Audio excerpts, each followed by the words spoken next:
And honestly, like, I'm so happy I rewatched this movie. I had forgotten just enough. Okay, well, we'll just kick into it and then I'll tell you what I saw. Did you wait? Okay, just Well, yeah, I mean, we this is such a textually dense film. Jody, great to have you on, joining me from Georgia, and this is Philip Elke, host of the Thoughtcast up here in northern Minnesota. So yeah, we're going to be chatting today about the movie Nope from 2022 in the year 2024. We're kind of I mean this being such a a fun thematic and narratively dense film to discuss. I thought it would be fun to sort of unwrap this. It's on Peacock right now. We've got the movie Twisters coming up, so I don't know, similar kind of intense there's like tornadoes in this movie, so no, I don't think that had any idea or a factor in the calculus of my choosing this movie to discuss. I kind of wanted to revisit this since it had been a couple of years, and I was maybe a little underwhelmed the first time I saw it, but I know there's a lot here to kind of tear into now that. I've given it a second go, and you were just saying you watched it again, Jody? yeah, I rewatched it today and it stood the test of 2 years or whatever. It stood the test of time. I think it's a great movie. So if anyone out there listening hasn't watched it yet, this is definitely one to stream. Luckily enough, the first time I watched it, it was when it was in theaters. But yeah, it falls into that otherworldly thriller, twister, big storm, out of control type experience movie, and it's great. I mean, I love Jordan Peele's previous movies, which was Get Out and Us. So I remember when I saw the trailers for Nope, this was one on my like definitely watch list. And I think it was coming right out of COVID, so I maybe hadn't been to many movies since, but this was one I definitely wanted to see play out on the big screen, and it's Hmm. great. Yeah, it looked really exciting from the initial images, the posters. Of course, Jordan Peele, directed two films prior to this, Get Out and Us, both very fun films, highly entertaining, very talented filmmaker. Jordan Peele from the comedy duo Key and Peele, along with Keegan-Michael Key, famous for the sketches that they would do. And then, yeah, now this is kind of like a Spielbergian epic style sci-fi Western film set in Southern California. And yeah, deals with some fun UFO topics Close and Encounters, yeah. yeah, and showbiz as well. Yeah, it's Close Encounters meets Jaws, essentially. And there's a little bit of Signs in there too. I recently watched Signs. I can't remember if it was for this show or if it was just one I finally watched, but I can see some parallels with that too, being out there on the ranch, being out there and something bigger is coming. Yeah, we so there's some horror elements that permeate the filmography of Jordan Peele fairly prevalently, and the last time we actually kind of talked about one of his films, it was a movie he you know was heavily involved with as a producer, Wendell and Wild. So I don't know if you noticed any parallels with that. Yeah, that wasn't one that I've actually seen yet, but I remember you guys talking about it. And I Oh, I think I remember you mentioning that he was a producer on that. yeah. Um, and I think he's strongest when he stands alone. I mean, with Nope, didn't he write it and direct it? Yeah, writer, director, producer. Yeah, at the title card at the beginning, he's listed under three credits. So, yeah, an impressive work of authorship from Jordan Peele. And he likes to have a fairly strong imprint on the movies that he makes. Um, and it's certainly something that will continue to be a factor in his decision making as a director. I'm trying to find, yeah, what does he have coming up next? This okay, Academy. No Oscar nomination. I'm surprised Nope didn't get like a sound design Oscar nomination or something. That's a very uh audio centric film, Oh yeah, especially when you have those auditory. cowboy-esque scenes, the audio and that it just plays a huge role in it. And I remember watching it in the theater and just thinking this soundtrack is on point. And Jordan Peele, I mean, he hasn't done that much. I mean, he hasn't done that many movies, but he's one of those people that even though he's only had, as far as I know, these three that he's directed. His name alone, I feel like brings people into the theaters. Like when people hear his name, they want to see what he's coming up with. I'm curious if he has something lined up. I haven't seen any trailers with his name on it yet, but I'm sure he's working on a project. Have you found anything It's on your? untitled, yeah, untitled fourth film directed by Jordan Peele. Well, I'll be buying a As yeah, ticket. yeah, yeah. IMDb at least doesn't have anything else. Um, and he focuses on sort of black storytelling as well. We've got family in this film, brother and sister primarily, who are horse ranchers in um, Agua Dulce, California, near Los Angeles. And they pride themselves on being the oldest black owned ranchers who raise horses for the film industry, which is kind of a unique uh, occupation. Right. And they have like deep roots in all of that because the first black jockey that appeared in these historic early films was their great Yeah, grandfather. And so there's a lot of theming, but one of them being like entertainment, the entertainment world.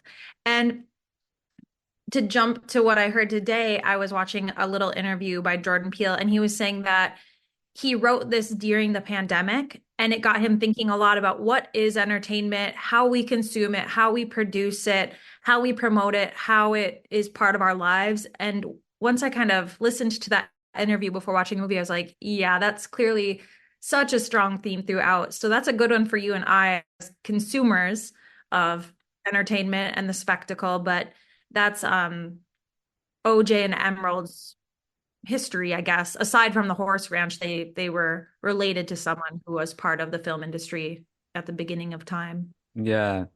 So we kind of just jumped right into it because I know we've got a bit of a time limit, but I forgot to introduce the show. I mean, it's the Thoughtcast Conversations about Animation, which will be showing up on your feed, no doubt. But anyways, just I don't know, gotta nothing resembling professionalism in the way I've just hijacked the That's all right. You're recording. grabbing the But reins and you're redirecting the horse and you're just letting people yeah, know who we are and what we're it's talking just about. yeah, I need to get in the habit of making sure I at least say the name of the show. Conversations about animation. I mean, we talk about movies, pop culture. That's the main thing here, but a lot of cool visuals and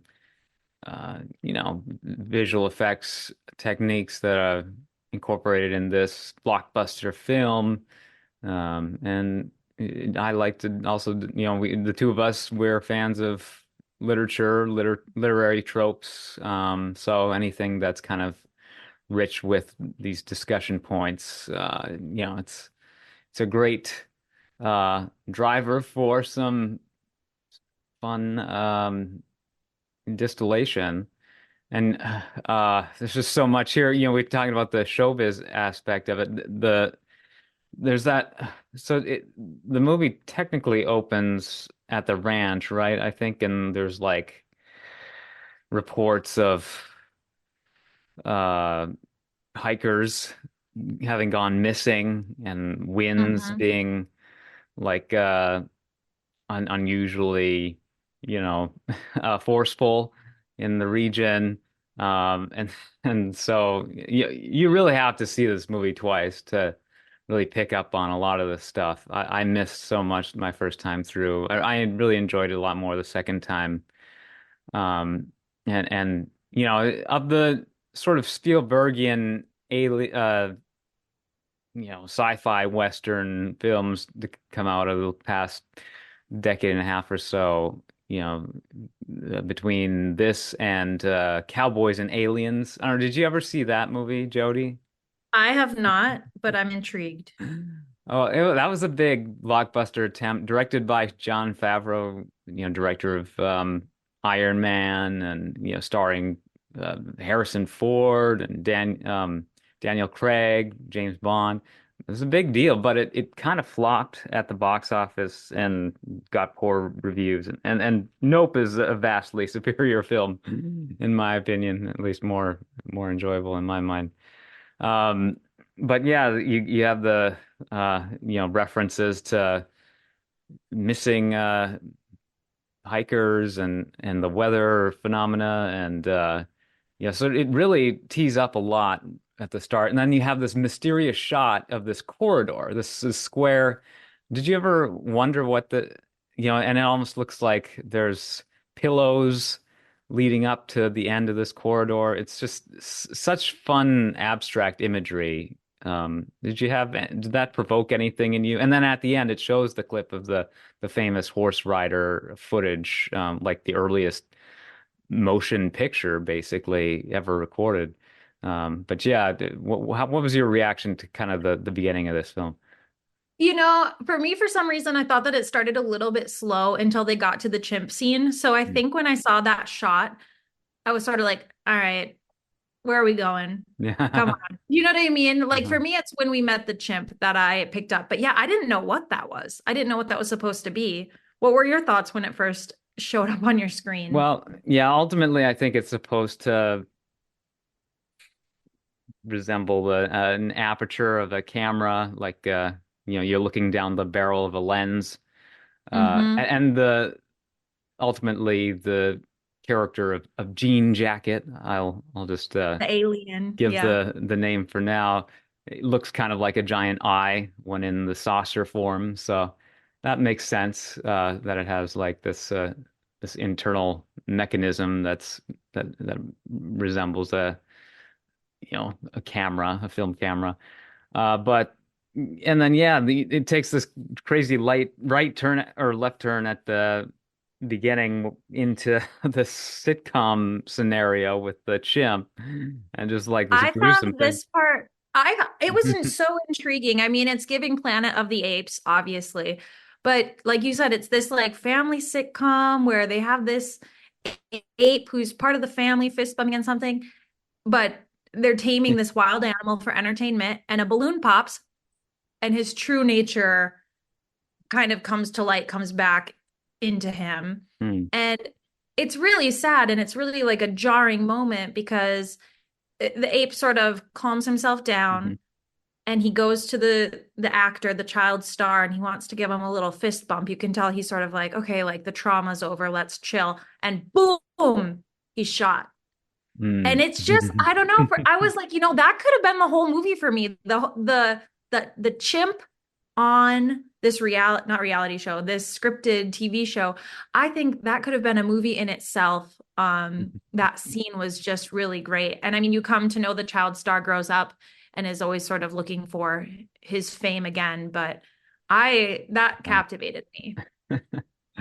Yeah, there could be a whole sort of ancillary production of some bonus material that they could have put out. in conjunction with this film of Gordy's home, the exploding fist bump. Yeah, the popping of the balloon. I mean, that's another foreshadowing that I never would have anticipated, that I just thought of that now as you said it. This inciting incident began with the popping of a balloon, and that ends up being the climax of the entire thing as well. It's insane. Yeah, yeah, just the The thought symmetry. that went into Yeah. the script, really. I mean, sometimes while watching it the first time and now, I do feel like sometimes the script is a little weak. I mean, the humor's on point and it's a great movie, but even with Get Out and Us, sometimes I don't love the actual script, but it's clear that he's thought out every detail when it comes to these movies, which makes it so fun to watch it multiple times. It's sort of like a Taylor Swift album in hindsight, going back and trying to figure out what was what. So that's why us going over it, I mean, we're not even going to get probably into Oh, all of that, but there's a lot of layers to it. And it's just a good yeah. one. It,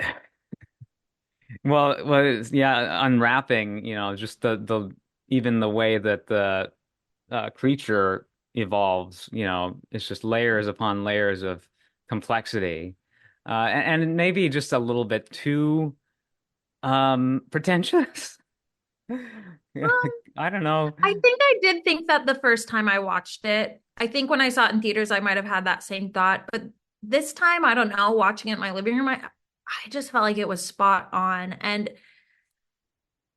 the following of the lives of the OJ and Emerald, that sibling pair, I feel like it keeps it really rooted because there's all this stuff going on, but they have such a great dynamic. He picked the perfect actress, Keke Palmer. Yeah. She comes into this from the jump. I mean, she's probably a college age girl in this movie, and she's just pushing for her moment to shine. Her great great great grandpa shined, and her father sort of overlooked her when it came to how they ran their ranch.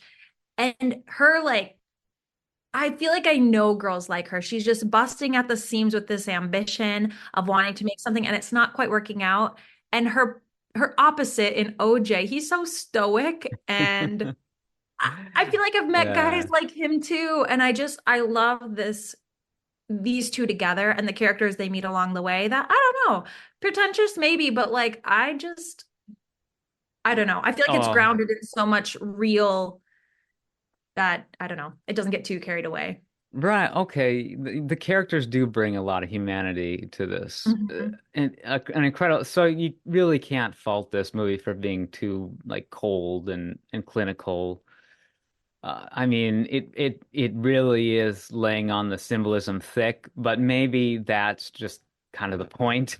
It's trying to be, I mean, A that's the whole spectacle. theme. Yeah, yeah, Entertainment. I mean, like to go back to that interview, he said when he was writing it, entertainment being the theme, and also knowing that he wanted this to be a movie that would get people back in the theater, their butts in the seats. Do you know what I mean? So yeah, it's over the top, but in the way that it should be, and the way Hollywood is, and these acting horses and a chimp pretending to be a kid.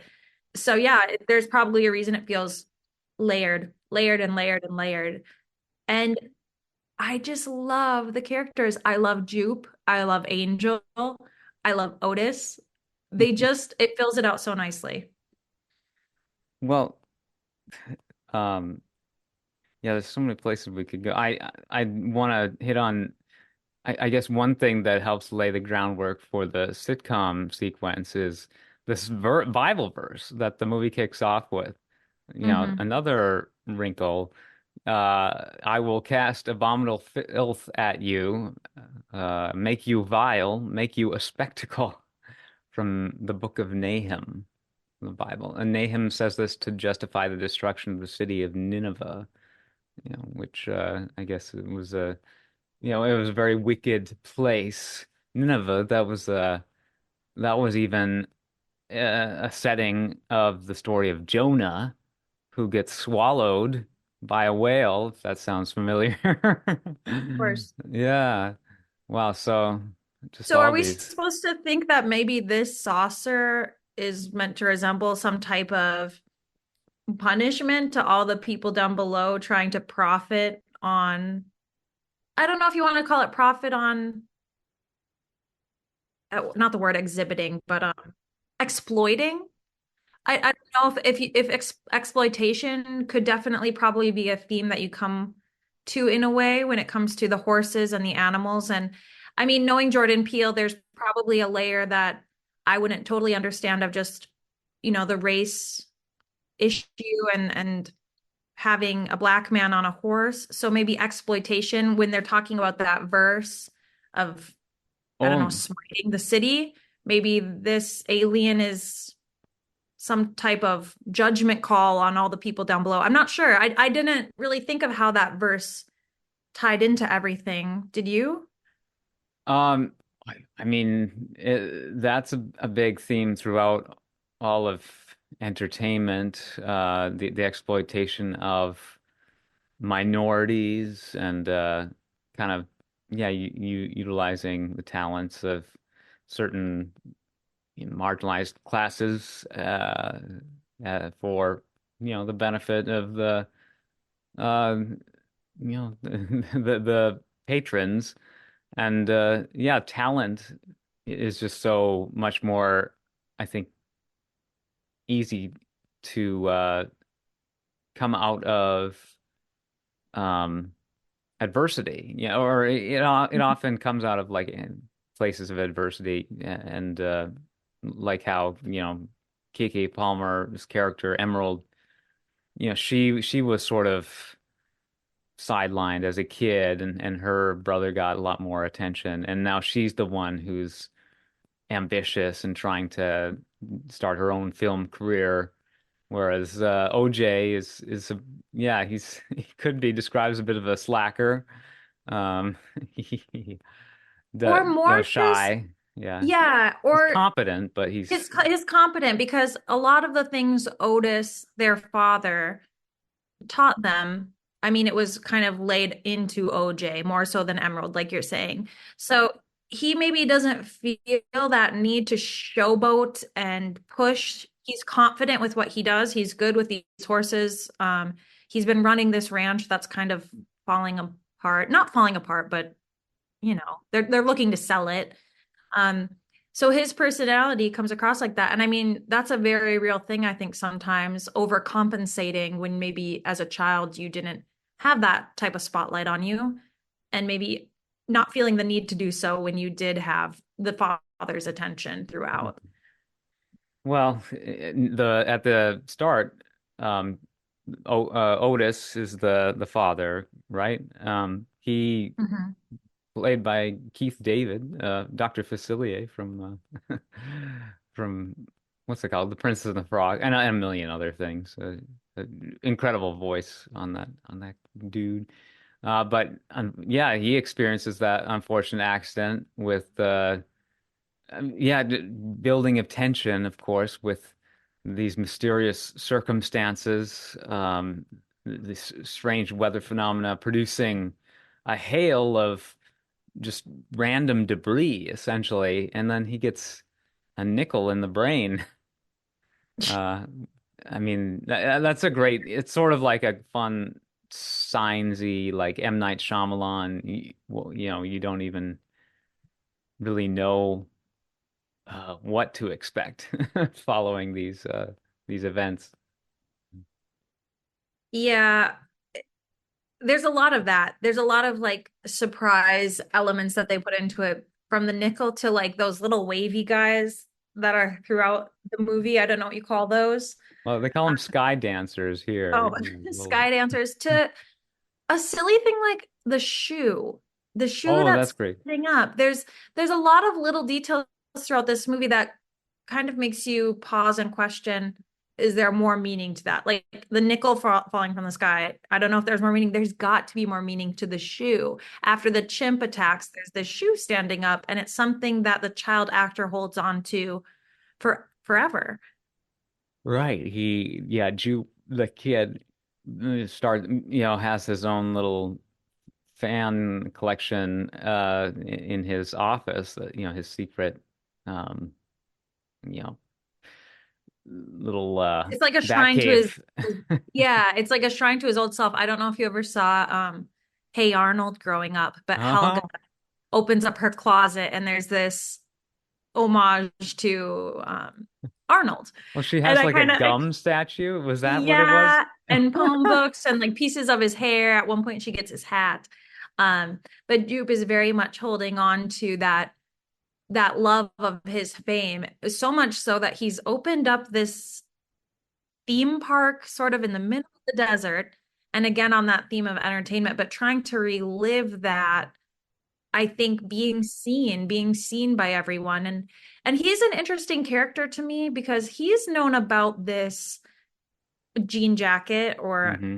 um The alien. viewers, he thinks it's a ship, so he And he's known refers to about it for them. months and months, Yeah. even longer than OJ and Emerald.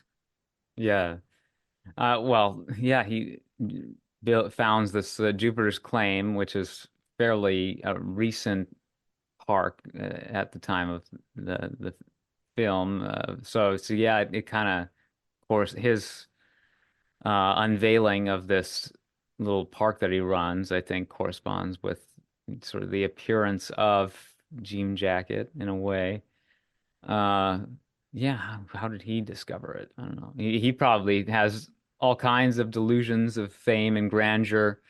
You know, he's reminiscing in the one scene, like he's like, yeah, I usually charge for this when he's doing his whole spiel about his childhood past, but he just enjoys doing it, so he gives the OJ and Emerald kind of the free uh, tour, and he's doing business dealings like OJ is selling horses, he's considering selling the ranch to Mhm. Jupe, and so clearly OJ, he as far as like his ambitions go, he is kind of yeah that example of the a fail son is harsh, but I mean that's But kind of yeah, what would end up happening if he ultimately sold the ranch. But he's kind of over. Well, he's so uncomfortable on set to the point where the crew members just don't want to deal with him. But Emerald, she's constantly that's a theme throughout this film is where she is trying to get out of the house. She's always wanting to go somewhere, whereas he's wanting to stay. So the two are very much opposing in that sense.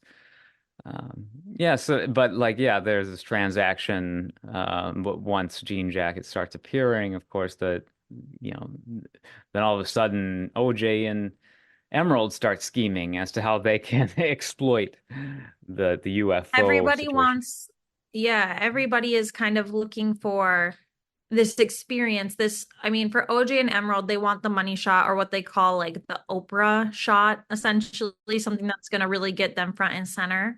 But they come across people along the way who similarly want to be part of this experience, but seemingly for different reasons. I mean, you have Angel, who's more just like, he doesn't want fame, but he's like obsessed with, finding out more. And then you have the filmmaker who ends up being part of it.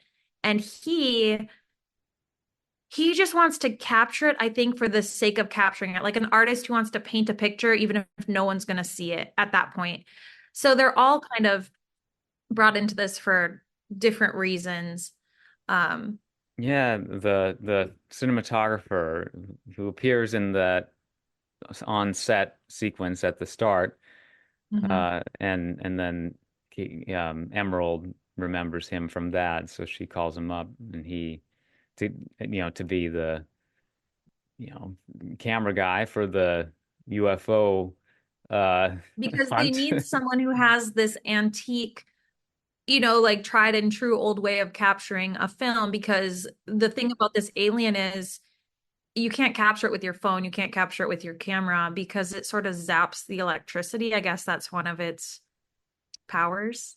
Yeah, yeah, it's so emblematic of the whole phenomena surrounding UFOs in general, and how just there are a lot of kind of spurious claims and images of these kinds of phenomena out there, but there's always room for doubt as to uh, their reality, their authenticity, um, because they're often just very poor quality, for one thing.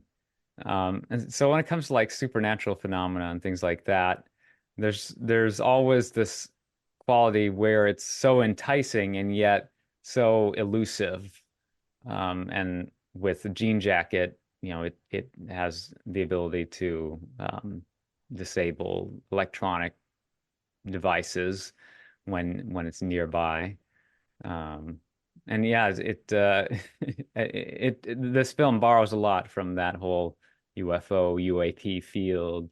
Angel even comments on like, they're calling UFOs UAP now, uh, unidentified aerial phenomena. Uh, I mean, I think that's kind of neat as a way of like validating the phenomena in a way because um, UAP is like an official government term, whereas UFO kind of makes sense as just more the casual parlance. Yeah, the casual way to refer to these things up there. Yeah. And what I kind of like about it, this alien or this U, what do you, it wasn't UFO, what did they say it is? A Well, UF, UAP is the new UAP? term, yeah, used by the government. There's been like footage of, that's been declassified, and so there's been a bit of a more recent stir amongst fairly official channels related to the existence of UFOs. But we don't have an Oprah shot, shall we say, yet. Exactly. And also, this thing is a predator. I mean, not only is it this cool thing that they want to capture a video, but like they kind of do need to stop it, in my opinion, because it's going around the desert hunting people in a way. You see it digesting people and kind of spurting out all the organic matter, or I guess the non-organic matter afterward, like the coins, the wood, the metal, the rubber, and it eats the people that look it in the eyes. So not only are they like trying to get this video, but they should stop this thing from literally killing people. I will say some of the best scenes in the movie is when the blood from what it's consumed is sort of dripping down the window panes. I think that's pretty fantastic. I don't know if I would call this movie a horror movie the way you did earlier. It definitely is a thriller. But those scenes are so spooky. Mhm. Yeah, elements of horror certainly, and I mean, Steven Spielberg, the most famous film director, basically, at least in terms of like audience, you know, mass audience consumption. He dealt with all kinds of different genres, often within the same film. You have, Jaws being a horror thriller kind of, but Mhm. it's lots of humanity and just adventure um, elements and Indiana Jones. You got freaky scenes of horror in those films, and this, you, you kind of got the whole. You referenced the um, solution of just not looking at the alien in order to sort of thwart it. It's not as interested in you if you don't look at it. That was sort of a theme in Raiders of the Lost Ark, in that film when they're opening the Ark of the Covenant, Indiana Jones says, "Don't look at it," and And isn't that the same? Sorry for interrupting, but isn't that the same with Medusa? Like, don't look Medusa in the eye and she'll turn you into a stone. There's a yeah, couple characters that have that as sort of the caveat with their power. yeah, the Um, people who survive are the people who don't look at it. Um, I mean, it's perhaps getting at the way we perceive and process information through our eyes, through our senses, mhm. being well. And this is I guess a line in Star Wars is like your eyes can deceive you, don't trust them. That's sort of a human, just a crucial aspect of our human nature is that our senses can deceive us. Yeah, especially this would take us on an offshoot, but especially with like now AI and like AI imaging, you can't trust your eyes anymore. In a But very practical way, yeah. mhm, but even with this sort of Jean Jacket's ability to, attack people who look at him, somehow people like Jupe have sort of convinced themselves, like, oh, the monster must like me because I'm feeding him, I'm luring him out, I've been giving him horses for months. And that logic being like very quickly disproven when he sucks up everybody in the arena. But just kind of like how we think that maybe we're the exception to the rule in some capacity when it comes to something like this. Um, and I think that's why Jupe for me was maybe like the most relatable. I think, we all want to feel special, maybe not to the level of like Emerald. But Jupe, like thinking like I might be the one in the million, like the chimp didn't kill me, so why would this alien kill me? I'm really just like drawn to him as a character, and I'm sad that he dies. Well, I assume he dies with the rainstorm of blood that comes. Well, yeah, some characters get, I don't know, they're poetic comeuppance in a way. You kind of got to feel bad for these characters, but I'm glad there are some, satisfying kills as far as like the horror appeal goes. You want to have some stakes, and yeah, you kind of expect the character who's, as kind of egotistical and blinded by his ego, like as Jupe, to bite it, and then he takes 40 people with him, unsuspecting victims. Um, yeah, the just the creepiness factor of hearing the screams of the people, is so effective as well. And I mean the hyper reality this film builds, I think, intentionally, involves things like how, you know, these on otherworldly screams are so heavily amplified across the Mm-hmm. canyon. Maybe the ship, or the jean jacket, is using its sort of canvas-like texture as an amplifier, like a speaker diaphragm to project the sound. That would make sense. But I don't think the sound would carry the way it does, so it's sort of adding a layer of hyper reality with that, as well as like the day for night photography in this. It doesn't look that realistic, like the night shots, because they're Mm-hmm. not actually filming it at night. Oh, really? It, at, How do at they? least, yeah, for most of it, yeah. So how does that work? I mean, they're filming it during the day and they put a filter on it, or Yeah, it's just the digital post-processing. I mean, there have been techniques for shooting day for night, since the analog days of filmmaking, but nowadays, there are special methods of just using digital VFX to get that shot and get that. get those yeah, get the darkness to appear legit. Yeah, Uh work well on me. I just assumed they were recording it at night, but you're more mm. the behind the scenes person who would probably know something like that. I mean, it's a full moon in a lot of the scenes to sort of justify why there's a lot more of an ambient glow around the characters than you know they're than if it were pure night and darkness. Hmm. But there's moments where the ship covers the moon or cloud. You'd think cloud cover would be a bit more. So I don't know. There's just various the way the shoe stands up. I mean, it's like this miracle, the bad miracle. Just strange things that are unexplained.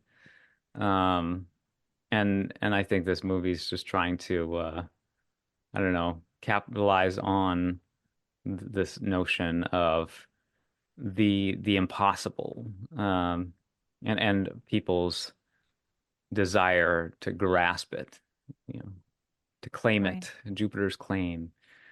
To claim it. I mean, even there's a scene where like even TMZ comes out to get like their piece of the pie. And I always wonder, I'm like, how did TMZ hear about it? I mean, you hear about TMZ catching all the latest drama and being sort of on top of the who's who, but that guy shows up on the electric bike. I mean, he doesn't make a long appearance. I think he gets sucked up pretty much right away. But yeah, everybody's kind of out there trying to get it. And Angel, who is one of my favorites, he's so smart because he not long after that scene, he thinks to wrap himself up in barbed wire so he can be spit out because the monster doesn't consume anything that's non-organic. It's just who would have thought that he'd be the guy that would outsmart it? And then it shows its full form in a way because it sort of gets injured, I think, in that moment. Yeah, yeah. Do you think that's what provoked it into unfurling the way it does? Just that it was injured? Yeah, I never I clocked that. I kind of thought that the barbed wire sort of causes it to go into a rampage, because it extends not after that, and it sort of looks like this jellyfish thing. And like you said earlier in the episode, that square-shaped mouth, or I think that's Yeah, meant to be whatever it the is. mouth, right? Yeah. Yeah. And it sort of looks like those really old cameras that sat on the tripods. Were those the lenses when they extended out like that? Was that what you were referring to? Yeah, and just like the aperture of a film camera in general, or just any camera, even digital cameras, kind of function the same way. They just have a different capturing system. The light is bouncing off of a computer chip rather than crystals that kind of form into patterns once the light hits them in a certain way. So yeah, it's a beautiful imagery and meant to evoke um, being hunted. It's very Hunted, but predatory you know looking. Yeah. what? With that Bible verse, like you were mentioning earlier, I don't know if you've ever in the Bible read about how angels are accurately supposed to look, sort of like this eye with all these big wings. Oh, You yes. read about that in like Revelations, like uh, just like a biblically accurate Hmm. angel is actually quite scary. I wonder if this creature is supposed to take a little inspiration from that. That's really Um, fun. Yeah. Yeah, there's some really abstract descriptions of angels that are, basically describing alien type beings. mhm. I mean, there are humanoid angels too, but but Like they're the one that certainly. came to see Mary and tell her she was pregnant, it probably wasn't a big giant eyeball with wings. Like, yeah, that one was probably more human-esque.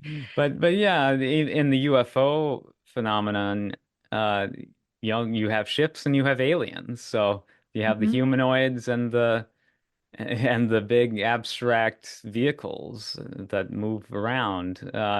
Yeah, it's same kind of goes for the descriptions of angels.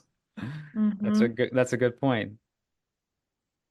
And then, I mean, not to skip to the end because I'm not trying to get us to the No, end, but I really, this has we can been move a great. backwards in No, it too. It's no. just hard to go in an order. But like essentially, Emerald is able to line it up. Well, there's this, for those who have seen it, hopefully you've seen it, but there's this huge scene where she's on the motorcycle and the music is playing, and she ultimately does get the picture of the sky and captures this image of the monster right before it sucks up a balloon from the carnival or whatever. And it explodes and it dies due to the pressure, sort of mimicking that balloon that popped earlier in the movie.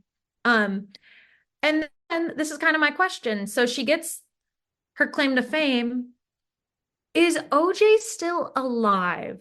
Would be my question. Because kind of through the mist and through the smoke and through the grit, you do see OJ in his orange sweater riding that horse. And I'm wondering, is he supposed to live through all of this, or is it at the end of it all? is it Emerald's journey that makes it to the end and kind of she goes on to have a new legacy, would you say? Was he ever implied to have been killed? I thought he just kind of injured his leg and then we Oh, I thought he got move sucked away up. from. No, no, he didn't. OJ didn't get sucked up. I, He's on the yeah, force. Okay, I need to watch it again because for some reason I yeah. thought that Emerald was the one who came out of it all and that he Uh, was like in the mist. All right, cut let's that. see. Did Go OJ? back 3 minutes. No, no, that's a good point. Well, yeah, Jade. Let's see. Emerald chases Jean Jacket, leaving OJ behind. Uh, you know, Emerald doesn't know that OJ survived, though. I think she thinks he might have gotten sucked up. Um, and yeah, that is kind of a cool notion of him being sort of a, spectral apparition at the end. But yeah, all this film has everything to do with the ambiguity of reality. Mm-hmm. Uh, the a whole concept that I really love. The material reality, has um has flexibility. It has um Interpretation, and yeah, exactly. which is so fun. And these are the movies I love the most is when there's no real correct reading of how it should go. And I mean, I know some people don't like things when they're abstract like that, but I like this. I like to ask myself, is that guy named Angel because he's somehow representing angels? There was a Bible verse, that can't be coincidental, right? Like these these films are just something really special, and I don't think we get a ton of them anymore. I mean, I know some people like the Wes Anderson type movies and things like that, but I love this. I love M. Night Shyamalan, the movie Old. Um, just these movies that kind of get you really thinking and going in circles in the desert, Yeah. literally. Well, here you brought up angels, and I didn't even notice. One of the main characters' names is Is Angel. Angel. That's It's gotta mean something, Philip.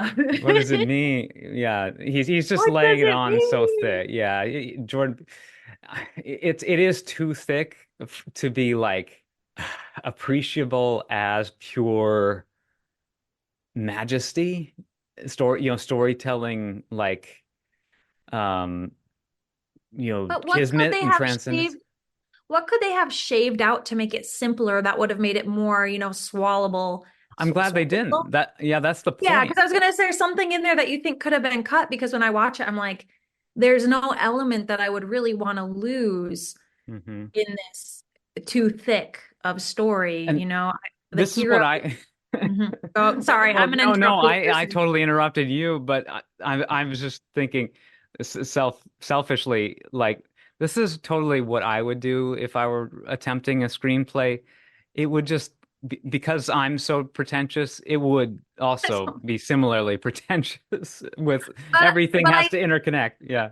but I think in a way, I mean, isn't that sort of maybe not exactly. Okay, now I'm stretching it, but we're all sort of these clout chasers. We're all trying to be part of the moment, the money shot, the splash in the pan, getting those likes, getting those views. So it's relatable. And so how funny is it that Jordan Peele kind of, I mean, this movie, we should probably talk a little bit about the budget or what this movie brought in if you could pull some of that stuff up, but sort of our relationship with fame and Hollywood and all of that, the glamour and the over the topness, maybe that's the point, So I'm curious if you can find us some of the facts, like what was the budget on this one? And I want to compare it to Get Out budget.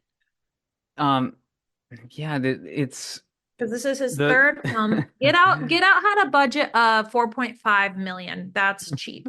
I mean, he's the kind of director now who will be given, I think, a very significant amount of money to do whatever he wants to do. This was 68 million estimated budget, and like the subtext of this film is kind of dripping off of it, making this movie fun to analyze, but maybe not necessarily resonating as heavily as other similar types of films. You Hmm. know, maybe a bit of a pitfall or a risky calculation on Peele's part. But I think people will still be talking about this movie for years to come. I think ultimately it Well, will I pay was off. Yeah. Yeah, I was excited when you mentioned today, well, yesterday, I don't know, all the days are blurring together for me in motherhood. But when you mentioned doing this one, I was excited about the opportunity to revisit it. Um It and there's made, not a lot of movies now with so much content being out there. There's not a lot of movies I think to watch a second time. yeah. Uh, It made $123 million domestic, 171 worldwide. It's and a again, that's successful coming out of film. the pandemic, so that's a different type of theater goer, I think. Maybe. A little bit. In 2022, um, it did a very respectable amount at the box office. Not anything like Top Gun, Maverick, or I have a feeling this Twisters movie could be big. Like if it's good, it's trying to capture that same vein of, you know, gritty nostalgia from the Right. 80s and 90s. So, But hopefully, I yeah. mean, I haven't seen too many trailers, and like I mentioned to you before, I haven't seen the original Twister, but hopefully it's going to be a brand new plot because something I really like about Jordan Peele with these movies we've discussed, they're really unique. They're really coming to the table with a new type of story. And I know last time we spoke with Bridget, we were kind of talking about sequels and how we felt about them. And it's great to have people coming in with just a fresh spectacle for us to watch. I mean, we compare this movie to Jaws and a couple other things, but it really is its very own thing. So, not to talk about Twisters too much, but is it a sequel or is it a remake? Twisters is a sequel to Okay. So new 1996. story, new story. The 19 was it the original Twister was 1996, I believe. Yep. We're gonna have Yeah. to watch that one because as a child I was way too scared to watch it. So Yeah, it's I can freaky. watch it now that I'm in my 30s. Jan de And Bont. I recommend checking it out. I don't necessarily want to devote a whole episode to the original that's fine. Twister. I'll watch it as a base for the sequel. Yeah, I mean, up to kind of how much you are willing to hop on the Zoom. I mean, I was going through some tough stuff where my head, I was getting um di di dizziness spells over the winter, Right. unfortunately, and like just concentrating, focusing on any one thing. It's Uh, tough. I mean, even when you're in the right headspace, in yeah. a podcast, I think a lot of listeners, when they listen to a podcast, it always comes out really smooth and polished and like natural. But it's a lot harder to talk about something for an hour than most people might assume. So it does take a lot of brain work. It does take a lot of energy. And not only that, we're always kind of navigating our personal schedule. So it gets to be a lot, but I No, think I Twister is going to be great, and Nope is great. Was there any other elements with that you wanted to dive into? I feel like I sort of dominated this a uh bit. So what no. did you have in your notes coming into it as far as things that you wanted to maybe discuss, or Um did I kill them all? I think we've gone to pretty much every major topic I wanted to bring up for this. I'm gonna shout out the guy who plays Antlers. Antlers Holst is his name. Would you ever name your kid Antlers? No, Uh, this no. that's the actor. So big parts of my personal childhood, movies like adventure classic quote unquote like 90s Hmm. adventure films, Robin Hood, Prince of Thieves, The Three Hmm. Musketeers from the 90s from Disney, which is a criminally underappreciated film. I feel like it often goes unmentioned. There's the Count of Monte Cristo film with Jim Caviezel and Guy Pearce. All three of these films have minor characters portrayed, or semi supporting characters, I should say. He's kind of more or less present throughout all three, played by Michael Wincott, and he's just so distinctive. This actor, Yes. his voice. I mean, his voice wasn't quite as deep back in the area when I was seeing him pop up in these kids' films, but now, like this guy, it's the ultimate special effect almost. I can't believe how much I just love the way he sounds when he talks. Oh, it's crazy. What Maybe. did you think that? Yeah. Oh yeah, no, I like it, and I don't know how to explain it, why it's so good for this grizzled cinematographer. Do you know what I mean? Like this voice. Um, but I don't know if it's a fry that's in his voice, or I don't know if it's something he's trying to do, or if it's just, I mean, I haven't gone back to watch those old movies. Has he sounded like this his whole career? And I just missed it. Yeah, and In it's this funny. movie, it's very definite. Like I hear it. I know what you're talking about. It's so distinctive, and it's funny. His headshot on IMDb is his character poster from Nope. I he didn't do like oh, he was also in the movie The Crow, which I haven't. I'm gonna have to see that because there's a remake coming out. And the movie Strange Day, he was in these Alien Resurrection. Oh, that's the fourth Alien movie. So I mean, this guy who would pop up in all kinds of blockbusters, but he kind of disappeared for a little while. I wonder if he's like, he maybe just does a lot of stage acting too, or like if he had his own difficult relationship to fame in a way. Mm-hmm. I could see him embodying that type of role, like, not because it does infect certain actors just so destructively, toxically. Um, I'm thinking about like even some characters from the Terminator franchise. I was recently thinking about the guy who played the Liquid Terminator. He has a big breakout role with that and kind of self-destructed afterwards a little bit. And the guy who played the original Kyle Reese from Terminator also had a similar turn where he got starring roles in huge films and then just disappeared for a while because he had to deal with addiction issues. And you Um, know what? yeah.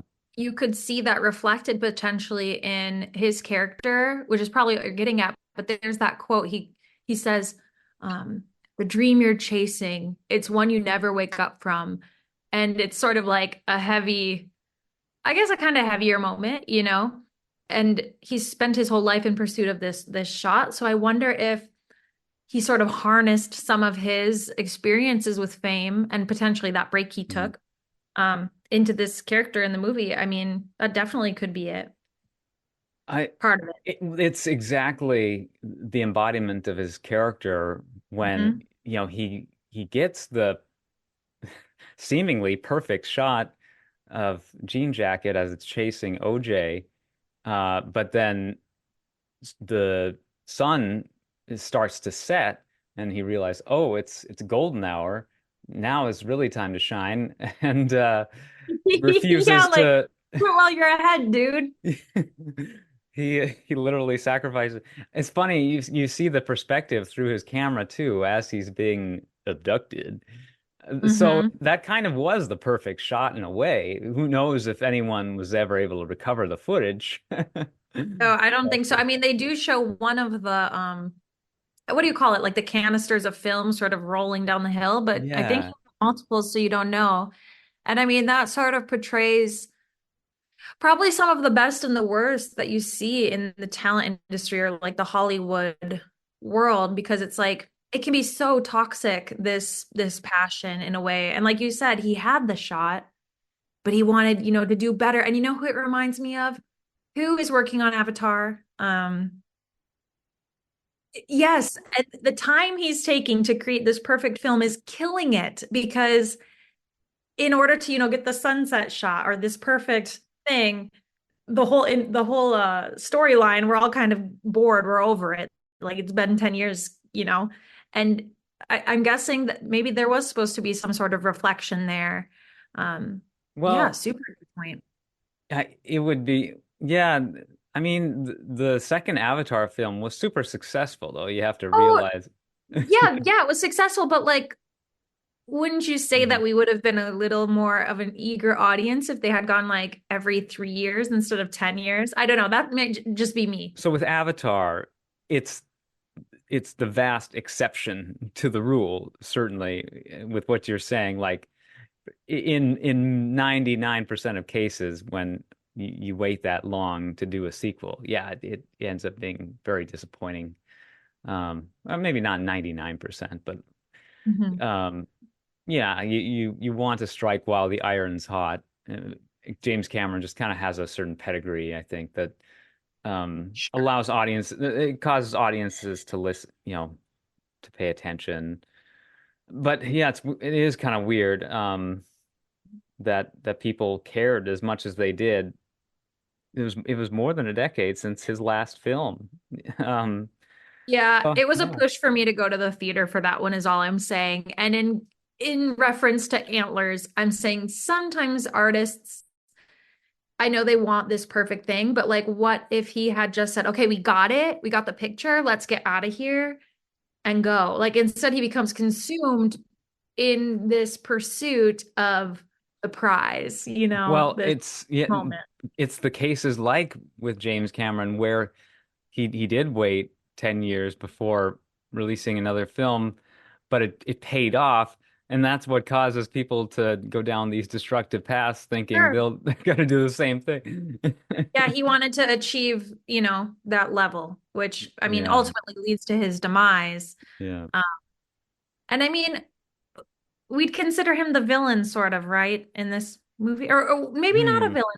Is there a Well, villain? Jupe is sort of you know, he gets a bunch of people He's killed, certainly. fuzzy. Yeah, Yeah. he's definitely like a skeezer. He's giving off like car salesman vibes. I don't want to bad talk him because he's one of my favorite characters. I think he's that child actor who just, I mean, you hear stories about like Justin Bieber, Britney Spears, didn't a documentary just came out, Quiet on Set, Mhm. kind of, maybe not Oh yeah, necessarily, yeah, the dance but show. just sort of these young kids who go into showbiz and they're forever scarred in some way. And I mean, I just love Jupe. I don't want him to be the villain, even though he kills a lot of people. Yeah. Uh, and I I wa- don't know if you noticed, sorry, I well, don't know if you noticed his co-star was there too. The girl who played his sister in the show, she's also in this, not in the carnival, but like at the carnival. So both of these child stars are still living in their past. Her sweater has a picture of herself on it from when she was a kid. okay, the victim of Gordy with her face, Yep. yeah, kind of Her mutilated. sweater that she's wearing Hmm. is a picture of when she was beautiful and she was very young. And Okay. there's probably a lot to say on that children in showbiz getting all ripped apart and still, even in their adulthood, not being able to be fully, Yeah, fully Mary, functioning or yeah, something Mary with Jo that. Elliott. Yeah, she was confined to a wheelchair, it looks like. She has that But scarf over her hat, so you can't see the face as much. But I do think you see it for a split second because it's kind of like a yeah. mummy, but Well, a skeleton type thing. yeah, and that was something that I was wondering when I first saw the movies. Is Mary Jo the late, like the older, the mother character who's she's kind of the one getting the most of Gordy's attacks, right? At the beginning. Oh wait, Gordy goes berserk and kills the two actors who play the parents. He attacks Mary Jo. Okay, so Mary Jo is one of the kid Hmm. actors. Okay. So I mean that'd be so crazy if a chimp killed two actors in a sitcom. Like people would be talking about that nonstop for ages. I feel like it'd be it'd be part of the cultural lexicon, which Hmm. I'm sure it is in the world of Nope. But it's just, and then he's describing that SNL scene, the SNL Well, that's sketch. cringy. And you know what? Oh, that is another thing I wanted to bring up. Thank you. How he hasn't even processed this trauma enough to speak about it in a normal way. He has to kind of portray it through the SNL skit. So weird. Yeah, wow. I would SNL do something like that if Yeah. I'm not a SNL person, but are you an SNL person? Like, I do you should watch that? be. Yeah, I don't. I I'm can't not think of super it. interested in that style of comedy for the most part. But my husband really is, and I sometimes the way they discuss things, I don't know. Maybe I'm too sensitive. I'm not a huge fan of it, but I know a lot of people are. So, I would, and I speaking of like offending, I didn't want to imply like I or speculate on, some personal demons being attributed to, the actor. It it's more just his voice. Sounds like it stems from many nights of hard partying, so to speak. So like just that attribute alone kind of invites the speculation of like you spend a few too many nights on a rager.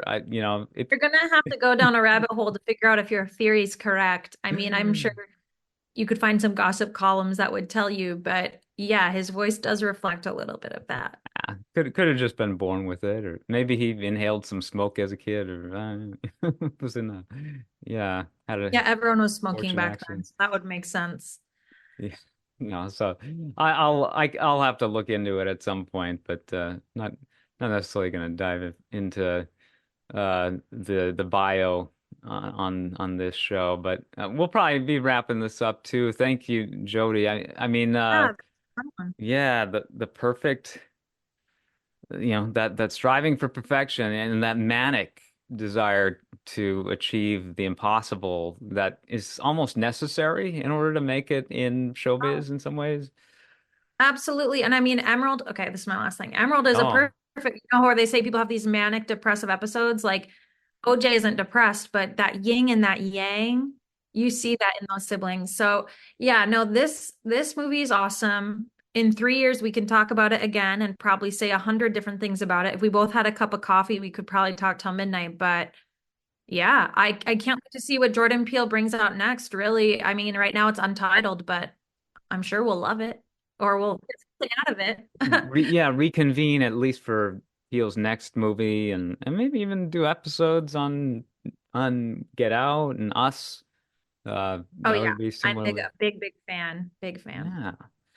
Yeah, and of course, with my recent kind of episodes of life, uh, just the degree to which I sympathize and empathize with like this mental exhaustion that can come from the creative drive and how that just that in itself can be torturous and an addiction and self-destructive ultimately. So really, this movie is trying to communicate that you need a balance. I don't know. Angel maybe represents that balance in a way. Maybe that's why he's called Angel. Would you say Uh, he's he's definitely the most centered person in this Nope universe, I would say, that you meet. Yeah, because he's not really looking for us. He's a curious consumer. Do you know what I mean? He's not really looking for his hit of selling the farm or catching the video or whatever. So yeah, Angel would probably be the one that sort of represents, well, I wouldn't say the normal man. I think the normal man is looking for their break in some capacity, especially now with the way social media lets us all be stars in our own little movies. So yeah, I he's don't, got his yeah, he's got his issues, but at least he's tethered to reality in a way that right. he's very, he's good at his job. He's, making ends meet. He didn't Um, get eaten by a jean jacket. yeah, he um he was dating that actress who dumped him once she got a CW pilot. Oh God. Oh, there's that store, Fry's Electronics. That's a real place. Really? Where? Well, it's now fully out of business. It's a chain of electronic stores that went out of business right around the Oh. time this movie came out. So they were basically, this was the last possible opportunity that they could have had to take advantage of like, well, the storefront has that alien space, the spaceship crashed into it. Remember that? Hmm.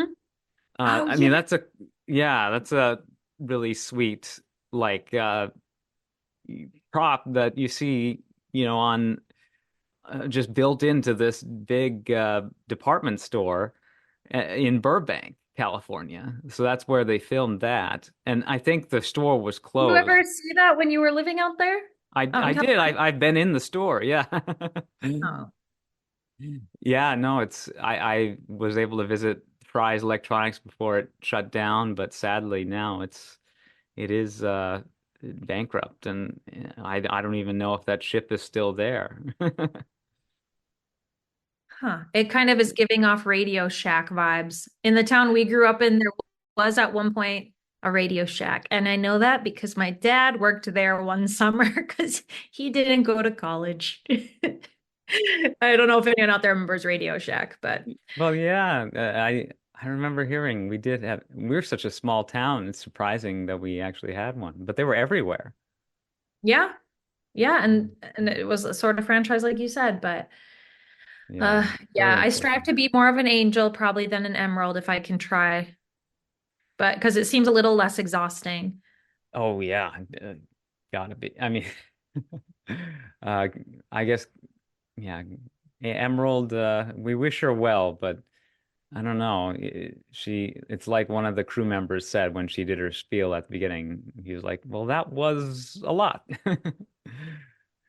So It she was a lot. And okay, last thing I'll say, I really do like the way he incorporates the comedy into it without it being annoying. For some reason, the way Jordan Peele throws in these little comments, they feel very organic and very natural. So, all this to say, I will be watching for Untitled, the next one coming. And hopefully, we'll be back again really soon to talk about Twisters. I'm not sure when that comes out, but it's probably in the summer lineup here. Absolutely. Well, we'll sign off for now on the Thoughtcast, conversations about animation. I'm looking at this film strip of the Edward Muybridge's Animal Locomotion. I'm wondering how he got that because it's, ostensibly the first motion picture, but it's a guy riding a horse. And like, was he panning the camera as he was filming this? I mean, that's kind of a complex shot, if so, for the first piece of footage ever captured. Or was it the horse on a treadmill? Or most likely, it's taken from multiple passes of like well, no, I don't know. Maybe Wouldn't he that is just, just be like a little flip slideshow? How would that be a movie? well, yeah, see this clip. It's just like how is he holding the horse so perfectly in frame? Is he panning as the horse is circling Huh. him? Is he pivoting the camera to keep the horse steady in the frame because it's hard to capture an object that's moving like that. Right. So Even today, getting horse running. how did he do it? Yeah, I I don't guess know. it's a And mystery. why? This isn't really a race question, but maybe in a way it is. Why did they pick a black man? You'd think that for the first moving film, they would have picked just because of how, I mean, back then, black people weren't looked upon, not with what's the word, but like they weren't looked up upon. They were kind of looked down upon. So I'm surprised that they picked a black man for this first moving clip. Do you know what I mean? I think it's I guess awesome, that's but who it's happened. another mystery. It's just the yeah coincidence. The rider happened to be black. Okay, I think I know how he did it. There's just many passes of the horse traveling down a track. and Okay. it's like a series of it's like a bunch of cameras set up one right after another in sequence, like how they did the Matrix visual effects. So it's like multiple cameras that are firing Oh, as it's running past. That makes sense. And it might be multiple different passes too, or it could just be the one pass. But yeah, using multiple cameras, of course, that makes sense. I was jokingly going to ask if you were able to find the budget for that short film, but I don't think you probably could. Probably in the thousands. It says Yeah. here the University of Pennsylvania contributed $5,000 to the project. So, Wow. yeah, But I mean, world changing. Movies have been growing and going ever since. I guess, yeah, if you're referencing the first ever motion picture in your movie, you're probably trying to say something. Hmm. So, this movie says a lot. But in the end, all we have to say is nope. And But actually, I'm going to say yes. we'll say yep to no. Okay, deal. I have the shot glass that says "ope." Um, That's very it's Minnesotan of you. it's a Minnesota thing, apparently. Yeah, Mhm. it's the thing we say if we like bump into someone. We're like, "Oh, oh, sorry." I So, do say that, and I never realized it was unique. But oh, oh, well, yeah. Why do we do that? fun Another stuff. another mystery for the night. Well, signing off from Minnesota, I'm your host, Philip Elke of the Thodcast, and I've been doing a lot of giggling on this episode, so apologies if that was annoying, but this was a fun one to discuss. And Jody, you're joining me remotely from Georgia, but you're a Minnesotan at heart, so great to have you Forever a along. Minnesota. Yes. Thanks for But having me. And I'm sorry for interrupting a lot. We're still getting back in the swing of things no, and bear I'm with the us. hog, but it is my podcast, so I feel overly Entitled. entitled. Yeah, Well, that's not the word for it. I mean, if you deserve it, you're not entitled. no, it's I don't deserve. I'm annoying is the thing, but Oh yeah, annoying. That was the word I was gonna say. it's Annoying. just Sorry. I'm afraid it's my fear. I'm such a warrior, and I'm afraid I'm going to forget what I'm going to say. So I I have a tendency to jump in a little prematurely. We need I Bridget to need to, balance us out. Hopefully she'll be with us next time when we hop yeah. on. Yeah, I mean, even that tendency to like want to, state what's on your mind at the drop of a hat, like that that isn't necessarily how the brain works. Like if you can just be patient and at ease, you'll remember what you have to say, or what you want to say if it's something that's worth saying, if it has import, It's a Ooh, I know what we should psychology. Yeah. try. We should try like before our next recording. This might sound stupid, but we'll do like a 5 minute like meditation to calm our brains. And so that way, once we start chatting, we'll sort of be in this emotional safe space where we know that we will have time to speak when it is our time. That's like, I bet because, it would yeah, work.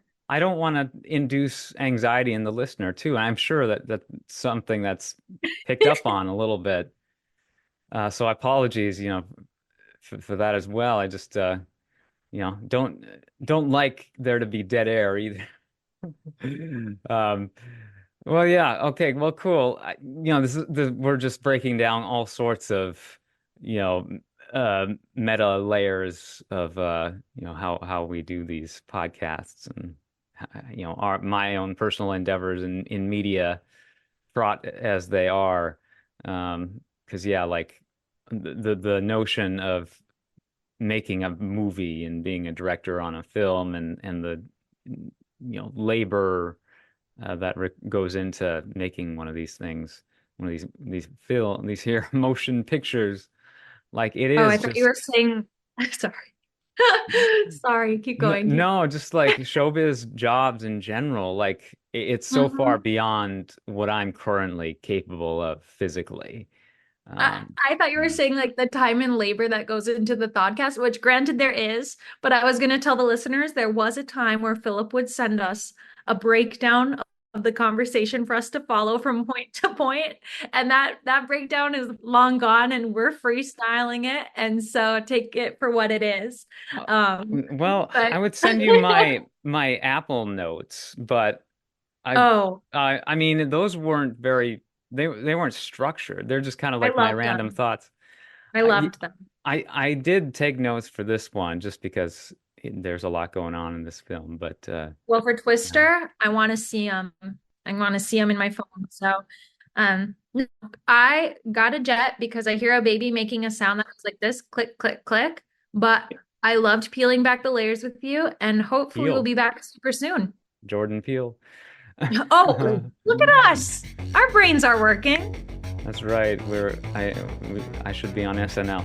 Okay, we'll see you later, Jody. Thank you so much. And Thoughtcast.com. Find us on the socials. And streaming everywhere. But have a magical day. Have a wonderful week. Warm hugs.